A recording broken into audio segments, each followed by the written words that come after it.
What up, world? It's your boy, Dope Boy Don, and I'm back and for my review of NXT Takeover WarGames. Man, I they did not disappoint. Did not disappoint at all.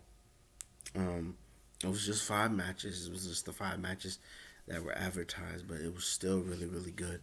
And I think I noticed this, and I said it in like my predictions, but it seemed a little weird because um, Balor didn't have a match, but I don't know if he's like exactly like cleared. You know what I'm saying? Like complete, excuse me, completely like cleared to wrestle. You know what I'm saying? I know he might still be feeling. I know his jaw might still be like hurt and stuff, so I don't know if he's like cleared and everything, but I just thought it was weird that they didn't have the NXT, the main champion, like the top guy, um, not in it in any way. But I mean, I'll have to wait and see. But at some point, he said, he gave a notice to everybody like, hey man, what I'm saying, enjoy war games, but what I'm saying, when it's all over, hey man, back to business, man. Basically, what I'm saying, like, hey, y'all do y'all thing, but don't forget, I'm still here and I'm still top dog. I run this, you know what I'm saying? So, I thought that was pretty cool. But yeah, man, getting to the show, we started out with the first War Games, which was the women's War games, which was Team Candice, Candice LeRae, Dakota Kai, Raquel Gonzalez, and Tony Storm against Team Shotzi. Shotzi Blackheart, Ember Moon, Rhea Ripley, and Io Shirai. Um, I believe Ember Moon and Candice LeRae start. No. It was Ember Moon and Dakota Kai. My bad. They started out, and it was kind of. It was interesting, but to see how everything started playing out. But Team Shotzi had the advantage, so I had a feeling that they were gonna win, but you can never tell. Even if you do get the advantage, like sometimes you win, sometimes you don't. It's up in the air. But like it started with them two. Then the next person to come out was this was to come out. I believe was it, yeah, the captain. Yeah, the captain herself, Shotzi, came out, and I thought, okay, that's weird. But then they were doing their thing for a little bit, and then the second one to come out to help Dakota Kai was Raquel Gonzalez. And I was like, wow, we really about to do this. But before she came in, before Shotzi came in, she reached into the ring, under the ring, and she grabbed a toolbox and a crowbar. I'm like, oh snap, she ain't playing no games. Oh, and shouts out to Shotzi Blackheart for the new tank, and I like how she shot the little missile at the cage when Dakota Kai was in there. That was a little funny thing. That new tank is sick, man. But and then Raquel Gonzalez came in, and then it was a lot of back and forth, and then she managed to get the upper hand, and then you had a feeling like when the next one could come out, you guessed it, Rhea Ripley came out, and them two started going at it, man. Oh my god, them two. Oh my god, they're gonna fight forever. They're gonna fight forever, them two. Then it was Tony Storm who came out, and she grabbed some kendo sticks, I believe, and then she came in and started cleaning the house, and it was very physical and back and forth and everything. But for the most part, Team Candice was running things. And then Io Shirai, but I knew there was gonna be some shenanigans because there's always some shenanigans. And then it didn't happen until Io Shirai made her way, and she was grabbing ladders, and then she was trying to grab some other stuff. But Raquel Gonzalez kept blocking her. Like she kept closing the door, kept hitting her with stuff. And then one time it looked like she was gonna get in, but she kept getting hit or blocked. And then she ended up getting hit, and then before long, Candice LeRae came out. But then there was a stare down between her and Io Shirai. I was like, okay, so y'all can do this right now. And out of freaking nowhere, freaking Indy Hartwell, I think that's her name. Yeah, Indy Hartwell came out and attacked Io. Didn't she, her and Oh yeah, I remember at one point like what's her name? Rhea Ripley was doing some things. She reached into the toolbox and she pulled out with them little mini sledgehammers and was going to work. I was like, yo, that's what y'all doing? And then out of nowhere, she took off one of her belts and started using that. And then at one point, Tony wrapped the belt around the door to help Raquel keep it closed. But Indy Hartwell, she grabbed a chain and a lock, locked it, and then put the key down her shirt. Like, yo, you want it? Come get it. And walked to the back. You know what I'm saying? While Candace was in there, and Candace was just like, ha ha ha. And they started doing their thing. And the funniest thing happened, they had laid somebody out, and she went for the pin, and the ref was like, no, no. And everybody started getting on the ref, like, yo, what are you doing? Count, man. The match started. He's like, no, I need EO in here. This match, it's not going to start until everybody's in here. They started arguing with the ref. And I was sitting there like, ah ha ha. Y'all did all that for nothing. Y'all can sit there and beat them up all you want. Until EO gets in there, y'all can't do nothing. But they sitting there like, and all of a sudden, they started coming back. And everybody started looking up. You see EO on top of the part of the cage with a trash can. She just slipped that mud on to dive off that mud. I was like, yo. She freaking popped out like, hey guys, I'm sorry I'm late. What I miss? That was the craziest. I knew that she was gonna pull something out of nowhere. Now that the match had fully started, everybody was going crazy. Um, oh my god, there was so many reversals and everybody was getting their moves on each other. I remember at one point they had Team Candice all lined up in the corner, and then everybody, like you know what I'm saying, was getting their shots on with everybody. Like Shotzi got to get Candice, and Ember got a chance at Tony, and Raquel got a piece of Raquel got hit by Ember, and no, Raquel got hit with EO. I'm sorry. And Dakota Kai got hit. Yeah, basically everyone who had beef with each other, kind of, what I'm saying, had, their own little moments. And oh my God, they were going crazy. But oh my God, I'm telling you right now, there were some points where I had to like sit there and be like, yo, because it was crazy. When Ember Moon hit that eclipse on the Dakota Kai on those chairs, I don't know who got the worst of it. Because it looked like, I think Dakota Kai got the worst of it, but oh, the way that looked, it was kind of, yeah, it looked bad. It looked a little nasty. I ain't gonna even lie. But yeah, so they started going. Anyways, they started. Everybody was just hitting with shots and shots, and then freaking Dakota Kai will put a trash can on Io Shirai. They hit her a double stomp and tried to pin her, but she couldn't because when she crushed the can, she trapped Io in it. That was great. They were crazy, man. And them kids, I remember at one point, man, they was just beating the holy hell out of Shotzi Blackheart with them kendo sticks, man. But the match ended when Io Shirai was fighting Raquel Gonzalez, and then Raquel was on the side with in between the rings and that little steel plate or whatever that connects the rings or whatever. She was up there with Io, and she grabbed Io and then one arm like power bombed her through the ladder because there was a ladder supported by two steel chairs, one in each ring, and then the ladder in the middle. She slammed her through that ladder, broke it, basically killed her, and got the pin 1, 2, 3. I'm like, yo. So, Team Candice won. I can't be that mad because it was a good match, but I didn't think Raquel Gonzalez was gonna get the pin, and she got it on with Io. So I'm in my mind, I'm thinking, okay, how long are her and Dakota Kai gonna be buddy buddy? Because eventually, from the way it's looking, if anybody's gonna get the next crack at Io, it's gotta be Raquel, because she pinned her. It's gotta mean something. But yeah, man, they man, salute to all the women in that one. And then Indy Blackheart gonna come in and join the celebration like girl, go on, man. You ain't do nothing. You act like you was in there with him. It's your little neck brace on. But yeah, man, it was a pretty cool match. Pretty cool match. Next up was Tommaso Ciampa and Timothy Thatcher. This match was brutal. This match, oh my god, they was trying to beat the holy hell out of each other, man. They was it was mainly Thatcher in control.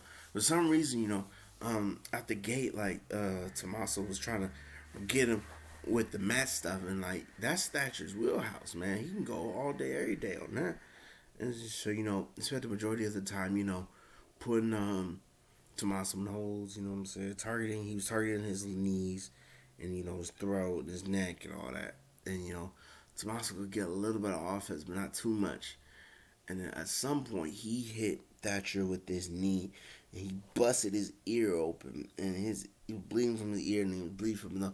He was a bloody mess. But the dude, Thatcher, I think he might be crazy because he was in there smiling with his fucked up teeth. He still got that mud. He still ain't got his teeth fixed from when he was going to Riddle in that fight pit. But that mud was sitting there smiling like he was having the time of his life. And shoot, he was they were hung up on the ropes, and the ref was counting 1, 2, 3. Right before he got to 5, Tommaso quickly hit that mud with Willow's bell. Then he like got on top of him, but he like pinned his arms. He like pinned his arms like that on top of him. So he was pinning him, so he couldn't like kick out with like his chest or anything. You could see his legs moving, but he couldn't really do too much.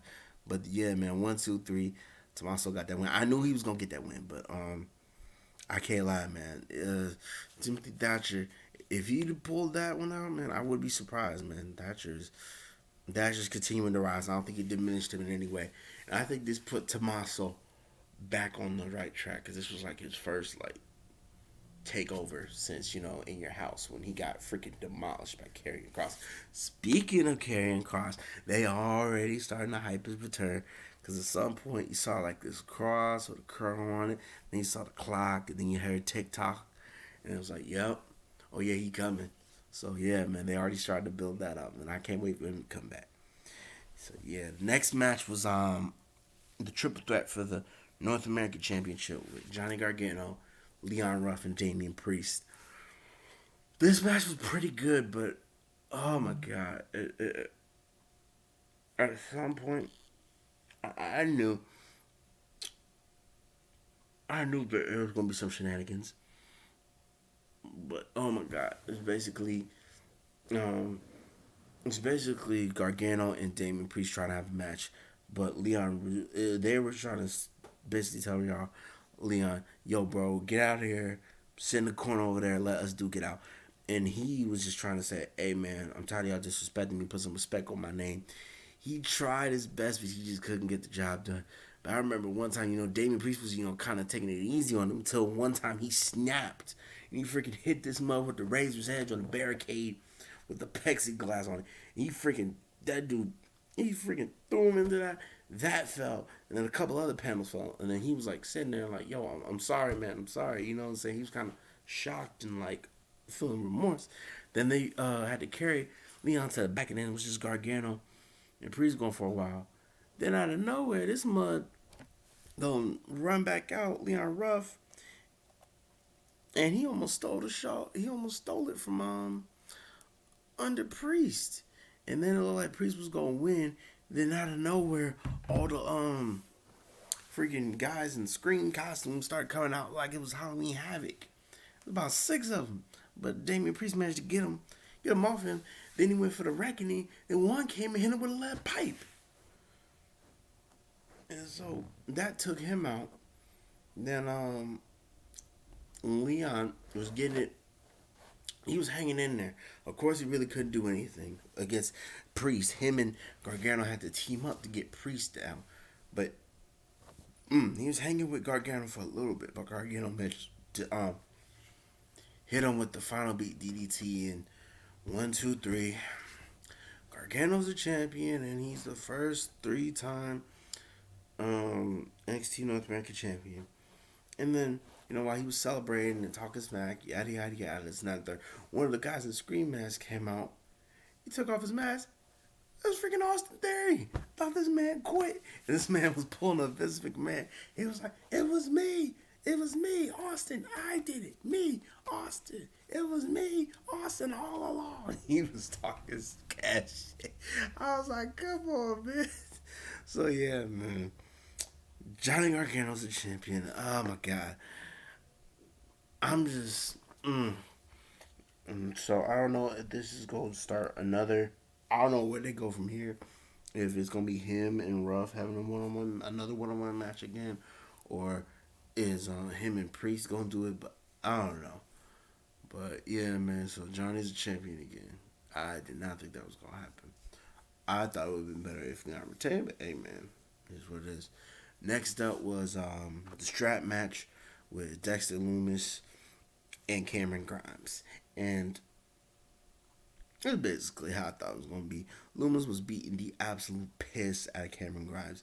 Grimes got a little bit of offense in here and there, and there was a little period where he was on top, but eventually Loomis brought him down, and he got him in the silence, the anaconda vice, and then he looked like he was trying to slip up out. Cameron Grimes was trying to slip the vice, take the strap out his hand, but then he wrapped it around his face and then right around his neck, and he had no chance but to tap, man. And Loomis beat him. So I don't know if this is their feud, but I'm just happy that they're continuing to build Loomis up. Maybe Loomis will challenge Gargano or something. But I don't know. We'll have to see. But I ain't too worried about Cameron Grimes. Cameron Grimes is gonna be Cameron Grimes. He's going straight to the moon. But yeah, the final match was the men's war game match, and I could say, even though it was close, this was the match of the night for me. And we had Undisputed Era, Adam Cole. I'm sorry, Adam Cole, baby. Roderick Strong, Kyle O'Reilly, and Bobby Fish. How many fish could Bobby Fish fry? If Bobby Fish could fry fish, we still ain't had to answer that question. And I need that T-shirt. Somebody need me a T-shirt against Team McAfee or the new Kings of NXT. Only Lorca and Tony Birch, Pete Dunne, and Pat McAfee. And I believe it started out with Kyle O'Reilly and was it Only Lorca? No. It was Kyle O'Reilly and Pete Dunne. My bad. The same guys who was fighting for advantage. They started out, and I thought that was weird. I thought that they would have picked Roderick Strong to start out because he's the marathon man. He's the guy with the high endurance, and what I'm saying, he can go all night long as under. But I mean, is what it is. It was still pretty good. Then since McAfee had the advantage, who came out next? It was I believe it was Only Lorcan, and then it was Bobby Fish. Then it was Danny Burke, and then it was what was it called? Then it was Roderick Strong, and then eventually Pat McAfee came out, and what did they pull out? There were chairs and stuff. And how this fool Pat McAfee had tables with each members of the Undisputed Era's name on it. I thought that was crazy.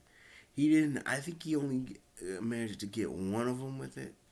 I think he managed to hit Strong with the table with his name on it, and eventually Cole came in, and there was a point where everybody was all the Undisputed Era was down, and Cole had to get in the ring.